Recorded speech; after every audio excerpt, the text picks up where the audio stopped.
So you're about to hear from the guy who saved the Gemini giant. He's one of the famed Muffler men, the 1950s, 60s, whatever, uh, towering statue that promoted businesses, tire businesses, and of course, muffler repair businesses in particular. Anyway, the Gemini giant was in a bad spot, and he is a muffler man. Don't let the spaceship blimp fool you or the helmet. And we're talking to a guy who has played a lead role in saving the Gemini giant, a tourism icon promoted heavily by the state of Illinois, and other muffler men across the country, some that are in pieces and need to be put back together like Humpty Dumpty. But now that guy in the hat, that's me. I didn't save a penny, much less the Gemini giant or a muffler man. All right, folks, we're talking to Joel Baker with the American Giants Museum and up there in Atlanta, and part of the Route 66 Miles of Possibility Conference here in Edwardsville. Well, thanks for joining us, and you're all about the Muffler Man. Right. And you're like the Indiana Jones of the Muffler Man. Just tell us about how you got interested in the Muffler Man, and just how exciting it's been to be on YouTube, what have you, and drawing interest and more and more subscribers, what have you. Yeah, sure. So, yeah, it really started for me back in 2011. I was in Florida and I saw a muffler man, and I ended up on this great site called roadsideamerica.com, and they really have a lot of, basically every roadside attraction in the United States is on there, and muffler men are a big part of that. So they have a whole section on muffler men, and I was just introduced to this whole community and these giants from one side of the United States to the other, and I think that fascinated me. And for me, it went farther than just getting selfies with everyone I could find and thinking they were cool.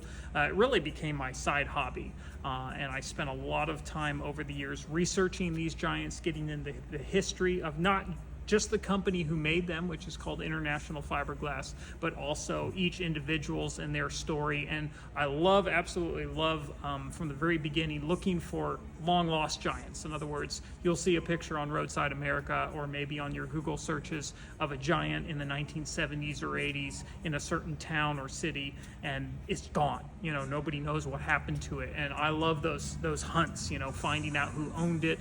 And sometimes they turn up. They're in an old barn or laying in the field, and then the whole restoration side of things comes into play. And over the years, I developed American Giants Restorations, where we would bring these giants back to life, get them back up where the public could enjoy them once again, get them repainted. And today that giant's called Regiant, and we still work closely with them. But I've done, I have the social media, follow us on YouTube and Facebook, and lots of details and histories and adventures that we go on. And these days, I'm, of course, involved in all of that, but I also really help. There's a whole business aspect to it, too, with these giants coming to Route 66, and different attractions on Route 66 are very interested in getting muffler men there.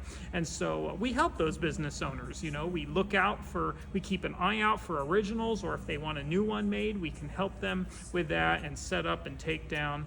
And we also help people who have them and want to sell them so they can go to an attraction that needs one, and we cater to that. So we do a lot of different things with muffler men.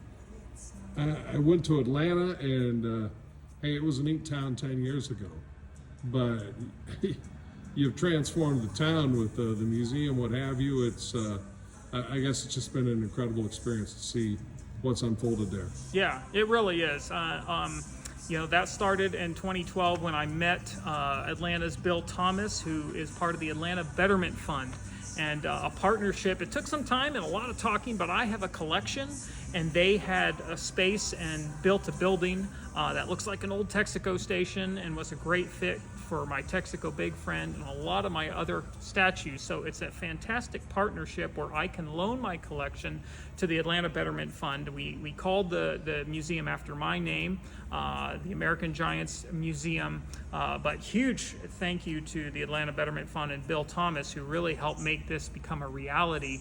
And what not a better town than Atlanta to have this in, because you already have the hot dog man there, which is a natural stop on Route 66. He's right across the street. And now we have another, Lumi, the Uniro girl, is just down the street at another establishment. So yeah, it's been a fantastic partnership, and I'm really, really excited about the museum. And I'll close with this: the Gemini Giant was in a difficult spot. I guess the host business had fallen on hard times, and you go in there and you not only work on the giant, but also with the community to let them know, hey, kind of like Indiana Jones, I mentioned him earlier, kind of like when he grabs some important cross of ancient Right. ancient origin, and he says that belongs in a museum, and it's like, in this case, belongs in a museum means belongs in the community. Yeah. And Yeah.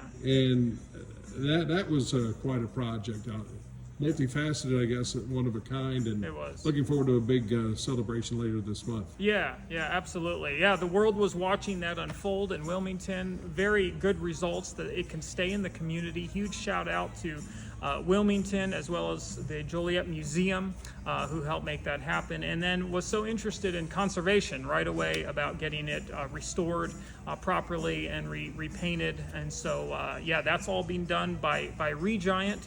And yeah, I've heard the news as well that that's coming at the end of November. So I know there's going to be a huge crowd there of people to welcome him home, and we can't wait to see what he looks like. Outstanding. Again, when can folks check out the museum in Atlanta?